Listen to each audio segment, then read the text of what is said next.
Hello everyone, ఇలాంటి videos మీకు ముందుగా కావాలి అనుకుంటే మా ఛానల్ని సబ్స్క్రైబ్ చేసుకొని పక్కనే ఉన్న బెల్ ఐకాన్ని క్లిక్ చేయండి.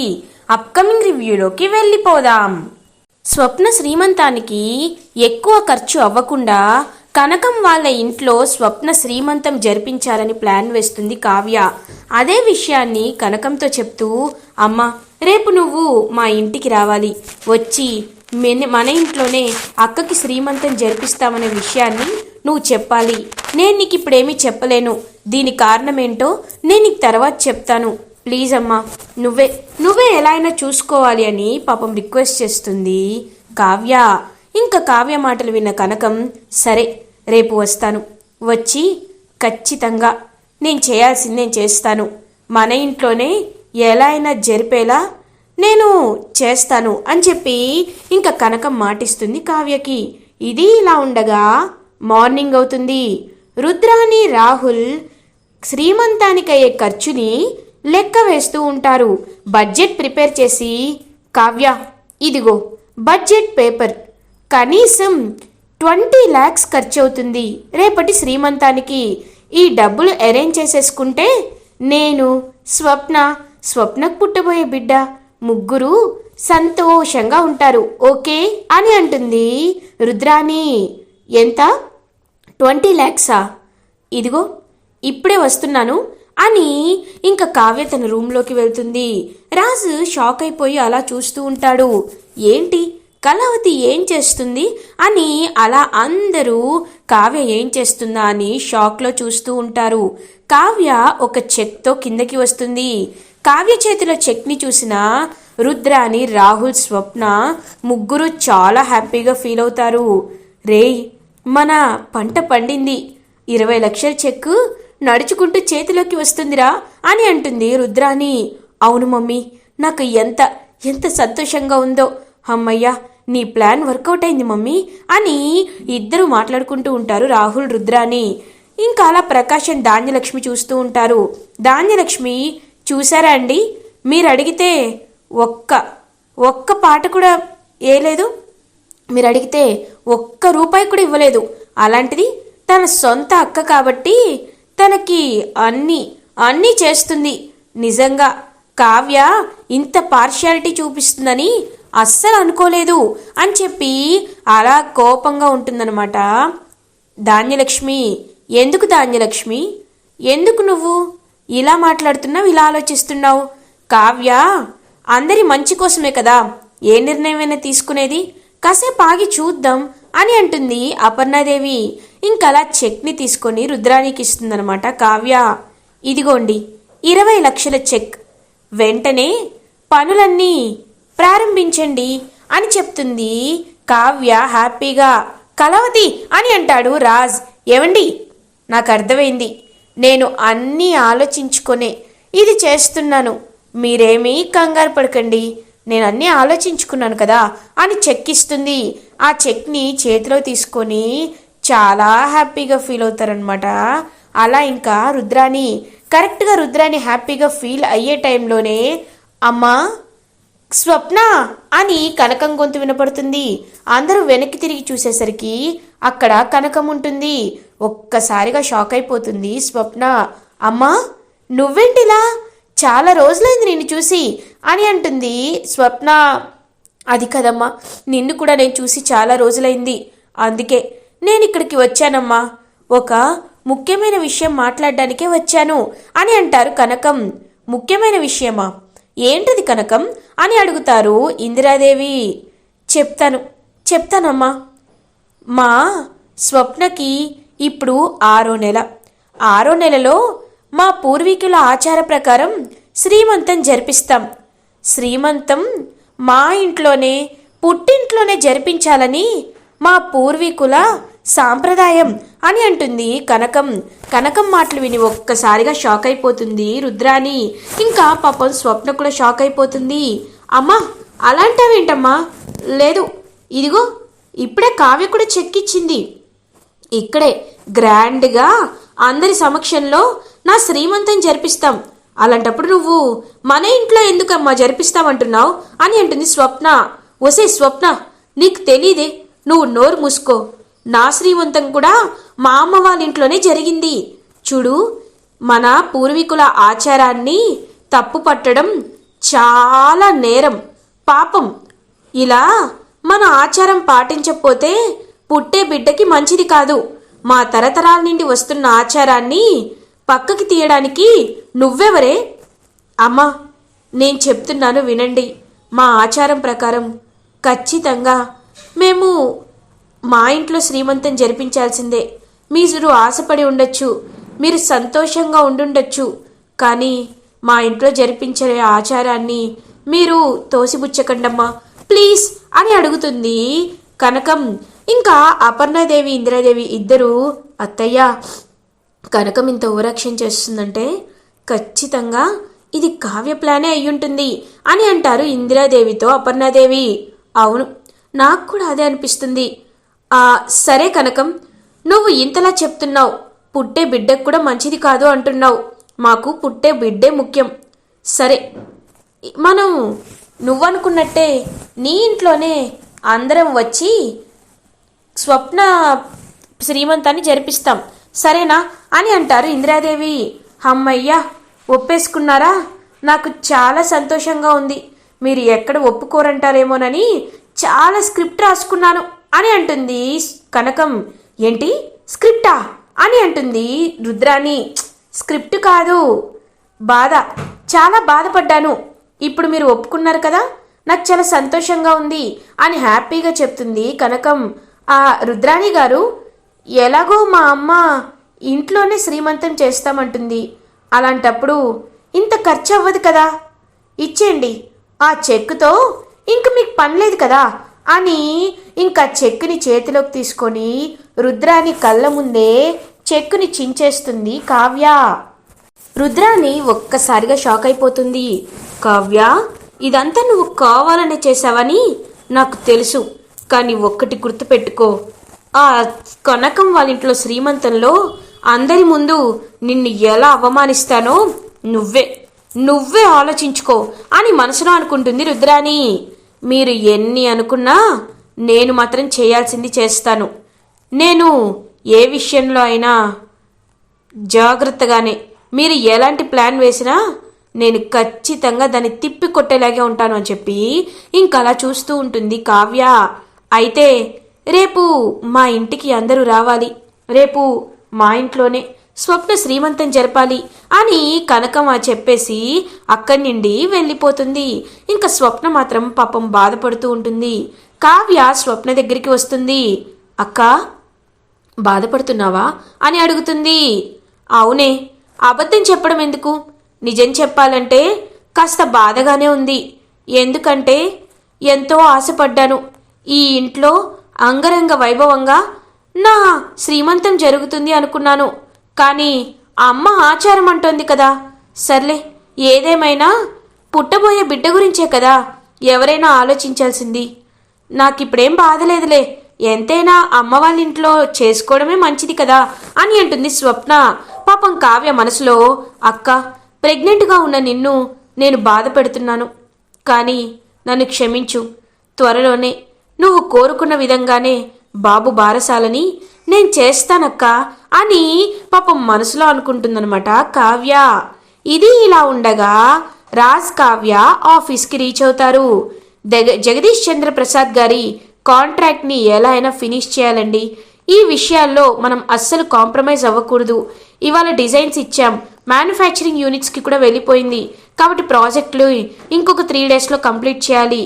రేపు అక్క శ్రీమంతం ఉంది, ఆ ఎఫెక్ట్ దీనిపై పడకుండా మనం చాలా జాగ్రత్తగా తీసుకోవాలి. ఇవాళ వీలైనంత త్వరగా ప్రాజెక్ట్ని ఫినిష్ చేయాలి అని చెప్పి ఇంకా కావ్యరాజ్ ఇద్దరు ఫైల్స్తో ప్రాజెక్ట్ని అయితే ఫినిష్ చేయాలి అని అనుకుంటూ ఉంటారు. అప్పుడే కరెక్ట్గా జగదీష్ చంద్ర ప్రసాద్ అయితే కావ్యరాజ్ దగ్గరికి వస్తారు.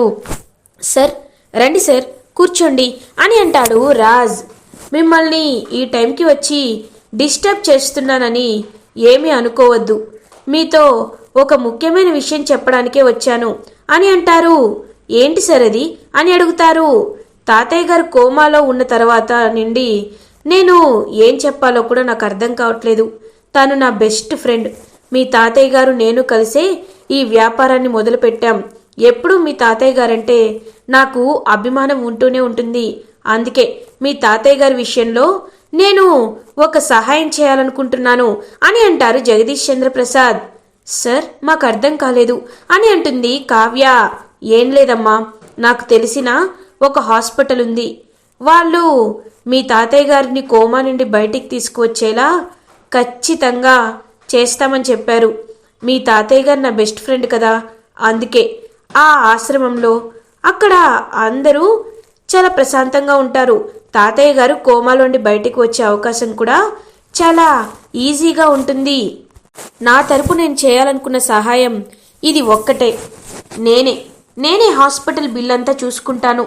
నేనే నా ఫ్రెండ్కి ఎలా అయినా కోమాలోండి బయటికి తీసుకువచ్చేలా వాళ్ళతో మాట్లాడతానమ్మా అని అంటారు జగదీష్ చంద్రప్రసాద్. ఇంకా పాపం రాజ్ కావ్య ఇద్దరు ఒకరి మొహం ఒకరు చూసుకుంటారు. మీరు మొహమాట పడకండి, మీరు ఎలాంటి వారో నాకు తెలుసు. ఎప్పుడు ఎవరి దగ్గర ఏది ఆశించని వారు. కానీ ఒకటి మాత్రం నిజం, నా స్నేహితుడికి సహాయం చేయాలని నాకు కూడా ఉంటుంది కదా, అందుకే ఇలా చెప్తున్నాను. నా మాట వినండి ప్లీజ్ అని అంటారు జగదీష్ చంద్రప్రసాద్ గారు. సార్, మీరు ఇంతలా రిక్వెస్ట్ చేయడం మాకు ఇబ్బందిగా ఉంటుంది సార్. సరే, మీరు అది మంచి హాస్పిటల్ అని చెప్తున్నారు కదా, తాతయ్య గారు కోలుకోవడమే కావాలి. ఏ హాస్పిటల్ అయినా తాతయ్య గారు కోలుకోవడమే మాకు కావాలి అని చెప్పి కావ్య ఓకే చెప్తుంది. అయితే నేను ఇప్పుడే ఆ హాస్పిటల్ మేనేజ్మెంట్తో మాట్లాడతాను, అన్ని అరేంజ్మెంట్స్ చేపిచ్చేస్తాను. రేపటికల్లా వాడిని డిశ్చార్జ్ చేసి అక్కడికి తీసుకువెళ్దామని చెప్పి జగదీష్ చంద్రప్రసాద్ గారు చెప్పి అక్కడి నుండి వెళ్ళిపోతారు. ఇంకా రాజ్ పాపం చాలా హ్యాపీగా ఫీల్ అవుతాడు. ఏమండి, చూసారా, మనం మంచితనంగా ఉంటూ మనం మంచిగా ఉంటే మనకి దేవుడే సహాయం చేస్తాడు. ఇప్పుడు తాతయ్య గారి హాస్పిటల్ బిల్ ఎలా అని మనం నిన్నటి నుండి ఆలోచిస్తున్నాం, కానీ చూసారా, మనకి దేవుడే సహాయం చేశాడు. నిజంగా తాతయ్య గారికి చాలా చాలా మంచి స్నేహితులు ఉన్నారండి అని అంటుంది కావ్య. కళావతి, తాతయ్య ఎప్పుడు ఎవరికి అన్యాయం చేయలేదు. తాతయ్య ఎప్పుడు అందరు సంతోషంగా ఉండాలనే కోరుకున్నారు. ఇప్పుడు తాతయ్య గారి ప్రాబ్లం సాల్వ్ అయిపోయింది, నాకు చాలా హ్యాపీగా ఉంది అని ఇంకా హ్యాపీగా ఫీల్ అవుతుందనమాట. అలా ఇంకా రాజ్ అండ్ కావ్య. ఇది ఇలా ఉండగా కళ్యాణ్ అప్పుని తలుచుకొని ఆ సాంగ్ అయితే ఫినిష్ చేస్తాడు. ఇంకా అలా పాపం ఎప్పుడు వెళ్ళాలి, ఈ పాటని ఎలా పంపించాలని ఆలోచిస్తుంటే రాజ్ కావ్య హాస్పిటల్కి వస్తారు. వచ్చి వదిన, అన్నయ్య మీరేంటి ఇలా అని అడుగుతారు. రే, తాతయ్య గారి ఫ్రెండ్కి తెలిసిన ఒక మంచి హాస్పిటల్ ఉందంట, అందుకే తాతయ్య గారిని అక్కడికి తీసుకువెళ్ళాలనుకుంటున్నాం. వాళ్ళు ఖచ్చితంగా తాతయ్య గారు కోమాలోండి బయటికి వచ్చే ప్రాసెస్ని చేస్తారంట, అందుకే అక్కడికి తీసుకువెళ్ళాలనే ప్రయత్నిస్తున్నామని చెప్తారనమాట రాజ్ అండ్ కావ్య. అవునా అన్నయ్య, నేను ఒక హాఫ్ అన్ అవర్ బయటికి వెళ్ళి వస్తాను అని అంటాడు కళ్యాణ్. కవి గారు, మీరు మీ రచయితతో ఇదంతా చెప్పారా అని అడుగుతుంది పాపం కావ్య. చెప్పాను వదిన, కానీ అందరూ ఒకేలా ఉండరు కదా, నన్ను వాళ్ళు ఎక్కడ అర్థం చేసుకున్నారు. సరే వదిన, అవన్నీ ఇప్పుడు మాట్లాడాల్సిన టైం కాదు, నేను ఈ పాటని ఆయనకు సబ్మిట్ చేసి వస్తాను అని చెప్పి అలా పాపం అక్కడి నుండి వెళ్ళిపోతాడు కళ్యాణ్. ఇంకా కళ్యాణ్ లక్ష్మీకాంత్కి ఆ పాటని సబ్మిట్ చేస్తాడు. ఇంకా పాటని చదువుతాడనమాట ఈ లక్ష్మీకాంత్. వీడు ఎంత స్ట్రెస్లో ఉన్నా పాట బాగానే రాశాడే అని మనసులో అనుకుంటూ, ఏంటి పాట బాగా రాశారనుకుంటున్నావా? అదేమీ లేదు, వెళ్ళి ఇంకొక పాట కూడా రెడీ చేయి. అయినా నీలాంటి వాళ్ళకు అవకాశం ఇవ్వడమే ఎక్కువ. ఇంకొకసారి నా దగ్గర వంకలు చెప్పి పని ఎగ్గొట్టాలని చూసావో ఊరుకోను అని ఇంకక్కడి నుండి పంపించేస్తారనమాట. అలా లక్ష్మీకాంత్ కళ్యాణ్ని, పాపం కళ్యాణ్ ఏమీ మాట్లాడకుండా సైలెంట్గా అక్కడి నుండి వెళ్ళిపోతాడు. ఇది ఇలా ఉండగా నెక్స్ట్ డే మార్నింగ్ అవుతుంది. స్వప్న శ్రీమంతానికి కనకం కృష్ణమూర్తి అన్ని ఏర్పాట్లు చేసేస్తారు. ఇంకా స్వప్నని తీసుకొని కారులో కనకం వాళ్ళ ఇంటికి బయలుదేరుతారు దుగ్గిరాల ఫ్యామిలీ. ఇంకందరూ అలా బయలుదేరి హ్యాపీగా కనకం వాళ్ళ ఇంటికి రీచ్ అవుతారు. రండి కూర్చోండి. అమ్మ స్వప్న రామ్మా అని చెప్పి ఇంకా అందరినీ లోపలికి పిలుస్తుంది పాపం కనకం. ఏంటో దర్జాగా మా ఇంట్లో జరగాల్సిన మొదటి కార్యక్రమం శ్రీమంతం ఈ ఇంట్లో రేకుల షెడ్డు మధ్యలో జరుగుతుంది. స్వప్నకి ఉన్నతంగా శ్రీమంతం చేయించుకోవాలని రాసి పెట్టలేదులే అని ఇంకా బాగా దెప్పుతూ ఉంటుందన్నమాట రుద్రాణి గారు. ఇక్కడ సమస్య డబ్బు గురించి కాదు, పుట్టబోయే బిడ్డ గురించి. మీకు అది తెలియకపోతే కామ్గా ఉండండి, అంతేకాని తెలిసి తెలియకుండా మాట్లాడకండి అని బాగా చెప్తుంది కావ్య. ఇంకా దెబ్బకు సైలెంట్ అయిపోతుందనమాట రుద్రాణి. ఇంకా ధాన్యలక్ష్మి రుద్రాన్ని పక్కకు పిలిచి, రుద్రాణి ఇప్పుడు ఏం చేయాలనుకుంటున్నావు నువ్వు? ఎందుకంటే ఇక్కడ కనకం వాళ్ళ ఇంట్లో జరుగుతుందని మనం అసలు ఊహించలేదు. అలాంటప్పుడు ఇప్పుడు ఈ కనకం వాళ్ళ ఇంట్లో ఈ శ్రీమంతం జరుగుతుంది, తన్ని ఎలా అయినా మాట్లాడచ్చని నువ్వు అన్నావు. కానీ ఇప్పుడు అలా జరిగేలా లేదు కదా, కాబట్టి ఇప్పుడు మనం ఏం చేయాలి అని అడుగుతుంది ధాన్యలక్ష్మి. మనసుంటే మార్గం ఉంటుంది ధాన్యలక్ష్మి, కాబట్టి మనస్ఫూర్తిగా ఆలోచిస్తే దేనికైనా మనం ప్లాన్ వేయచ్చు. నేను చెప్తా కదా, ఖచ్చితంగా ఆ కావ్య అవమానపడేలా నేను చేస్తాను అని అక్కడి నుండి వెళ్ళిపోతుంది రుద్రాణి. ఇంకా రుద్రాణి స్వప్న దగ్గరికి వస్తుంది. స్వప్న రుద్రాణితో, ఏంటత్తా ఏంటి అలా చూస్తున్నారు అని అడుగుతుంది. ఏం లేదు, నీ గురించే ఆలోచిస్తున్నాను. చూడు, నువ్వు ఎలాగో ఇంట్లో ఉన్నతంగా శ్రీమంతం జరిపించుకోలేకపోయావు, కనీసం శారీ అయినా మేం పెట్టాలి కదా. మాకు ఒక 2 లక్షలు ఇవ్వమని చెప్పు. అత్తింటి తరపు పట్టు చీర పెట్టడం అనేది మనకి వస్తున్న సాంప్రదాయం కాబట్టి అలా జరిపించాలి అని అంటుంది రుద్రాణి. అవును కదా, సరే నేను కావ్యతో మాట్లాడతాను అని స్వప్న కావ్య దగ్గరికి వస్తుంది. ఇప్పుడు నేను రగిలించే ఈ చిచ్చు నాకు ఈ ఇంట్లో మంట పెట్టడానికి సరిపోతుంది అని రుద్రాణి హ్యాపీగా అక్కడి నుండి వెళ్ళిపోతుంది. ఇంకప్పుడే స్వప్న కావ్య దగ్గరికి వస్తుంది. కావ్య ఇంకా వాళ్ళతో అందరితో మాట్లాడుతూ హ్యాపీగా ఉంటుంది. కావ్య, నీతో కొంచెం మాట్లాడాలి అని అంటుంది. ఏంటక్క అని అడుగుతుంది కావ్య. ఏం లేదు, పుట్టింటి వాళ్ళు శ్రీమంతం చేస్తున్నారంటే సరే అన్నాను, కానీ అత్తింటి వారే చీర పెట్టాలంట. ఆ చీరకి ఒక 2 లక్షలైనా అవుతుంది, కాబట్టి నువ్వు ఆ 2 లక్షలు అరేంజ్ చేస్తే బాగుంటుంది కదా అని అంటుంది. ఒక్కసారిగా షాక్ అయిపోతుంది కావ్య. ఏంటి 2 లక్షలా అని అంటుంది. అవునే, మరి పట్టు చీర గ్రాండ్గా ఉండాలి కదా, అది అత్తింటి వాళ్ళే పెట్టాలంట. మా రుద్రాణి అత్త గురించి నీకు తెలుసు కదా, అందుకే నేను అడుగుతున్నాను. ఆ 2 లక్షలు ఇస్తే వాళ్ళు శారీ తీసుకొస్తారు అని అంటుంది కావ్యతో. స్వప్న, అక్క ఇలా అంటున్నానని ఏమీ అనుకోవద్దక్క, శ్రీమంతమే ఇక్కడ చేస్తున్నాం, అలాంటప్పుడు చీర అంత కాస్ట్లీది ఎందుకక్క, కొంచెం తక్కువలోనే అని అంటుంది కావ్య. ఒక్కసారిగా పాపం స్వప్న షాక్ అయిపోతుంది.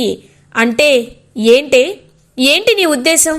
ఎలాగో ఈ ఇంట్లోనే శ్రీమంతం చేసుకుంటున్నావు, అలాంటప్పుడు నీకు చీర కూడా ఎందుకు, ఒక 400-500 చీర తీసుకోమంటున్నావు అంతేనా అని అంటుంది స్వప్న కోపంగా. ఒక్కసారిగా షాక్ అయిపోతుంది కావ్య. అది కాదక్క అని అంటుంది. ఇంకేం కాదు కావ్య, ఇన్ని రోజులు మా కళ్ళు కప్పి మా నోరు మూసేసి మాట్లాడనివ్వకుండా చేసి ఏదో ఒకటి మాకు చెప్పావు. పాపం నీ సొంత అక్క ప్రెగ్నెంట్గా ఉంది, తనకంటూ కోరికలు ఆశలు ఉంటాయి.